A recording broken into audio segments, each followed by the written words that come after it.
So next, I'd like to welcome Ahmed Rabie, who's going to talk to us about launching an ECMO programme during a pandemic.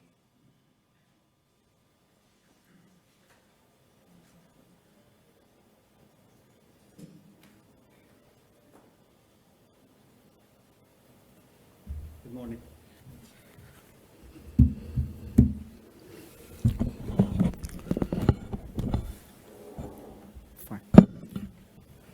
Good morning, everyone.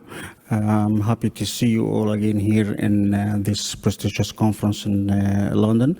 I'm Dr. Ahmed Rabie.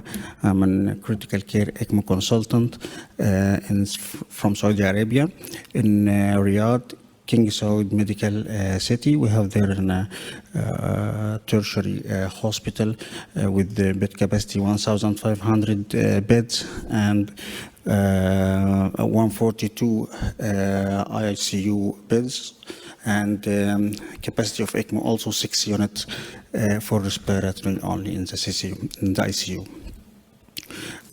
Today we will talk about launching a new ECMO program in pandemics, and actually this topic had a lot of debate since we started to read it. First, I have no disclosure. Also, I would not go through the details that had been discussed since yesterday about the popularity of the ECMO and increasing demand. However, the fact that yes, there is increasing awareness, increasing popularity, especially after COVID, so the demand increase. The second is new centers has not been recommended by a lot of societies during the pandemic for so many years. Right now, we have a little evidence to support that, and the evidence is growing up. Opening a new center is visible, but with precaution and very strict precaution, actually, to have a good outcome. And help those centers also to later on become an established ECMO center. Then they can cover the service during the coming pandemics or waves. So in a SWAC ELSO, we have the ECMO surface utilization in the SWAC ELSO is relatively low in relation to the total population, while the demand is increasing. Also, there is no increase in the ECMO center. It's obvious from the map here that we have. We will call it like a three model. Actually, we have the first model is let's say the orange one. This is a centralized ECMO program in the region, and it's mainly in the Gulf area. And the red one, which private sectors, and this we can see in the South and West Asia, also in Egypt and South Africa. The blue one, unfortunately, these all are countries. Most of these countries, they do not have an ECMO program. Maybe this is not updated too much because some countries like Kenya and Tunis also, they start an ECMO program. But at least it can show that the proportion between the population and the countries in relation to the demand of ECMO. So for sure, there is a lot of patients who do not reach to the ECMO service. Also, the countries that has insufficient ECMO program also, they found themselves they have to treat very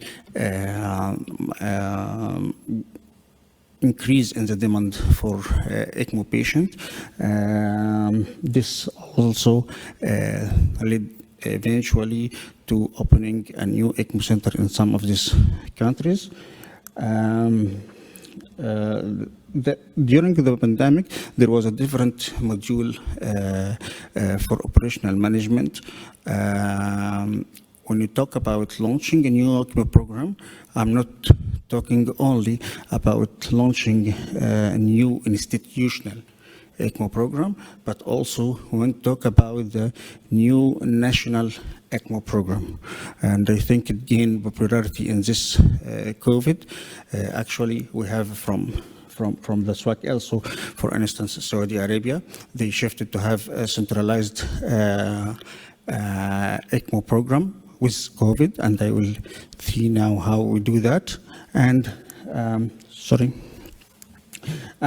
from the Euro ELSO France also, I think in the COVID they started to have a centralization for the service, at least on distribution of the supply and the patient selection. And from the Pacific also, there is Japan. They have centralized the service earlier during the COVID through telemedicine.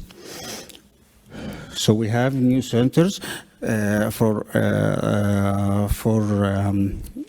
national program and for institutional.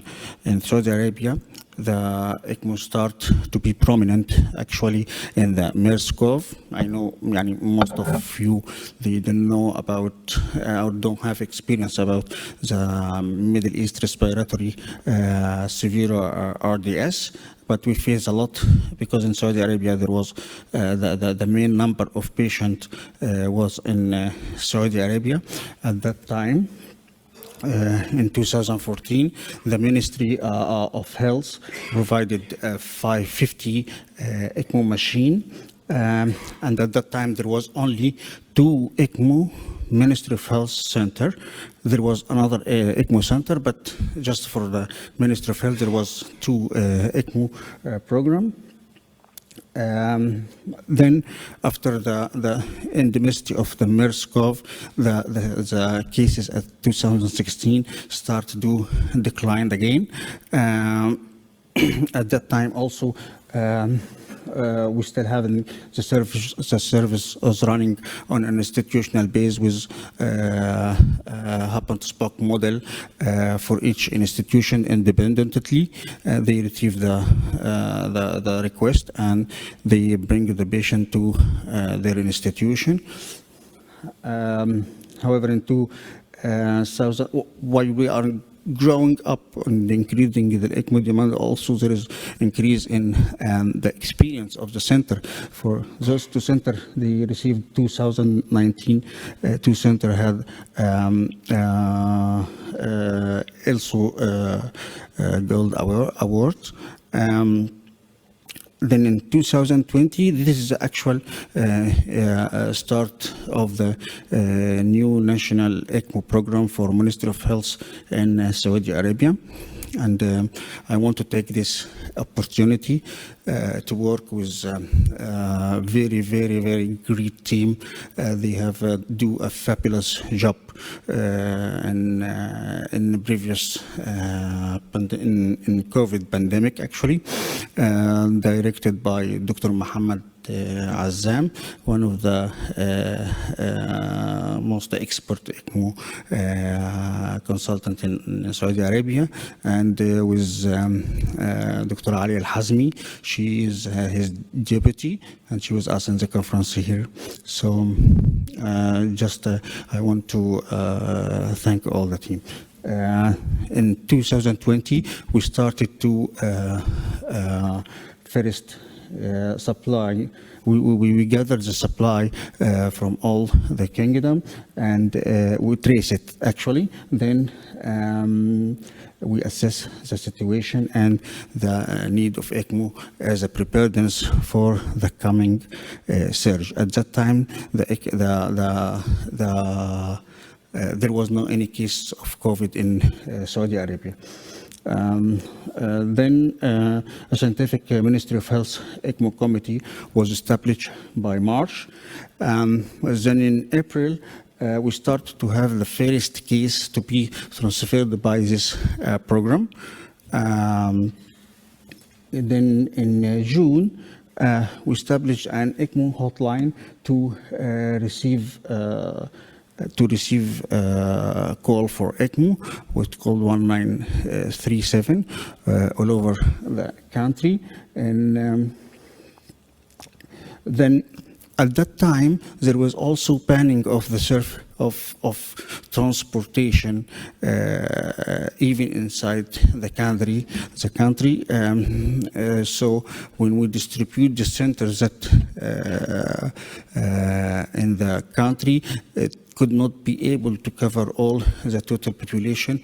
We find that there is in the north area and in the south area also, there was banning of aviation. So it comes to us from this time to start to establish a new ECMO program. This was before the guidelines of ECMO to recommend against, of ELSO to recommend against a new ECMO program. However, those centers already was about to start.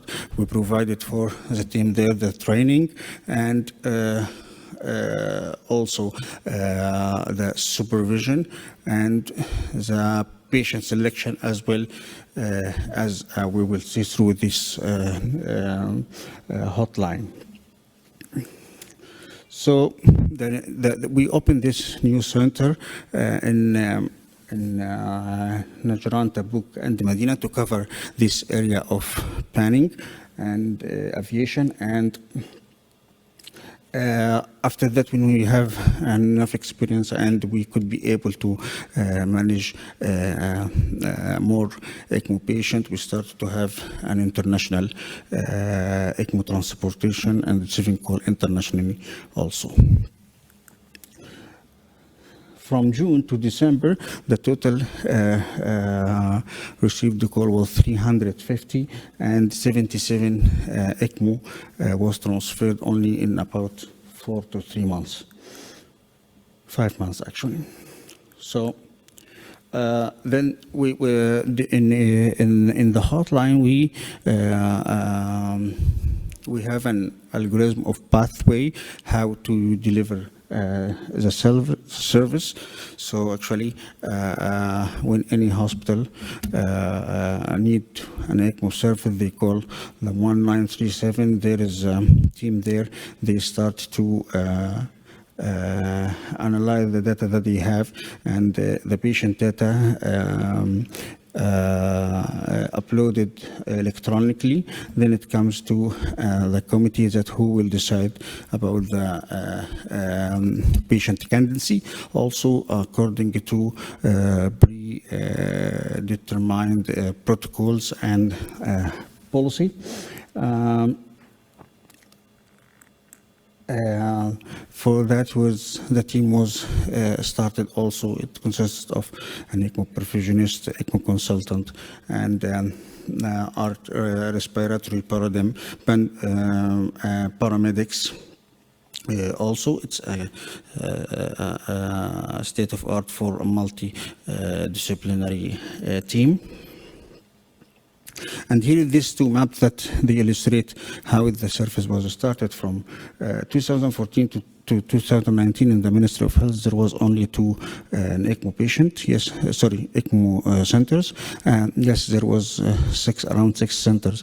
They are working, but it's out scope of the Ministry of Health. Then in 2019, the centers started to increase even before the COVID, and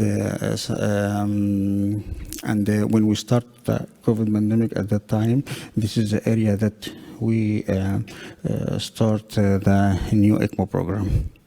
And here is the team.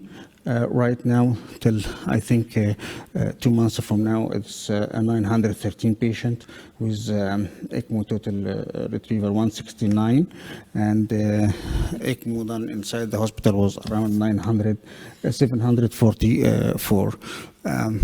Together with this all, the same group in the operational management, they collecting the data. The data all the time is available in a dashboard to see how things is going on and what is the next step, and that help us a lot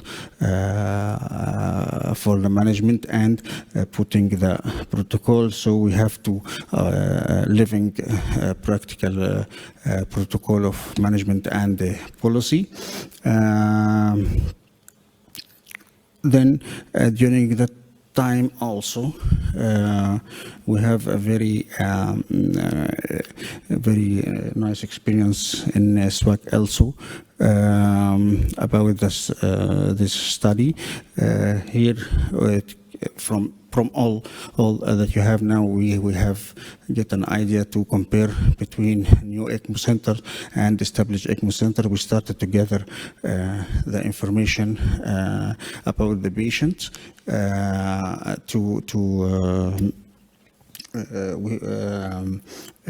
to analyze the data. So it's a retrospective multi-center national observational trial. It's including five center and 5 countries and the 19 ECMO center.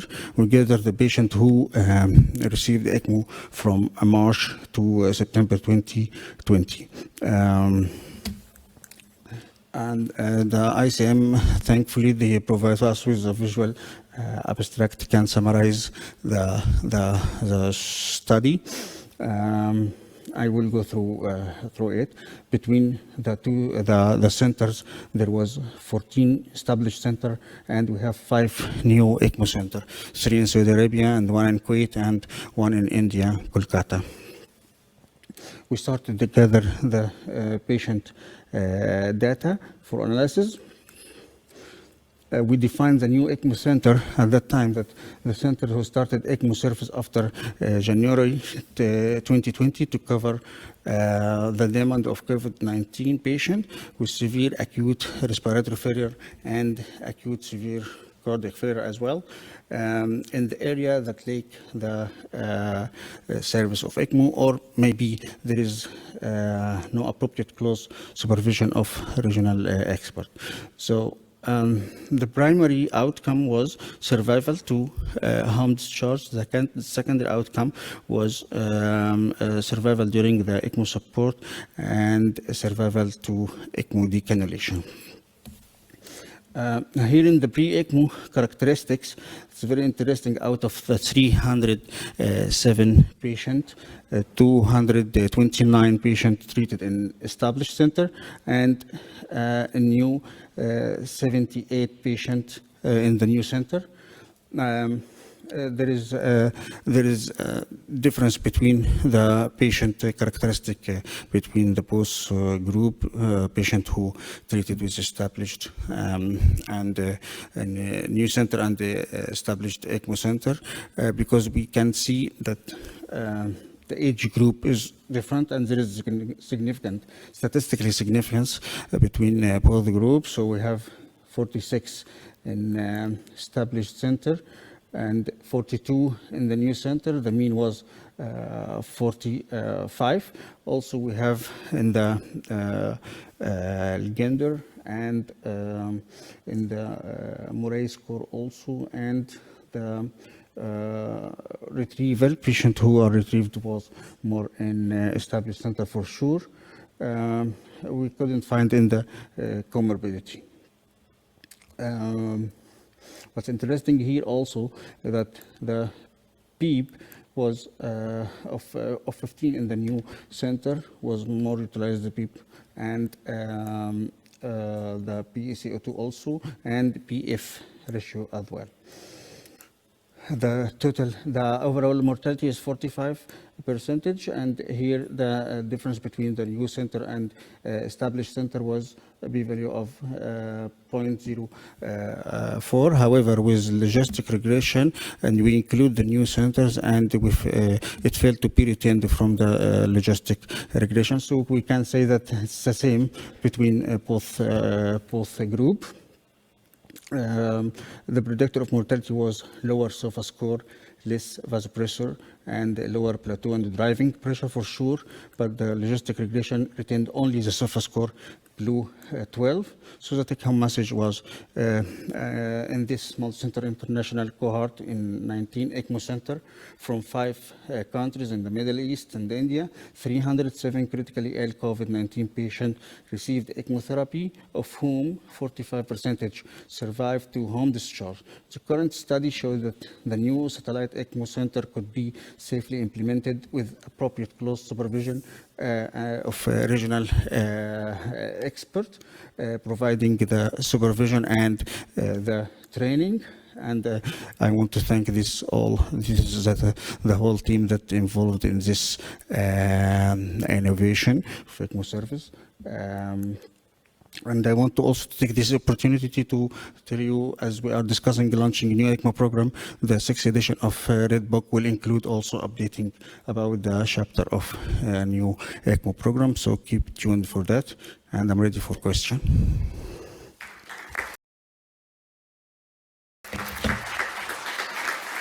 Thank you for this very impressive introduction to this reaction during the pandemic in Saudi Arabia. Thank you very much. We discuss all together later in a round here.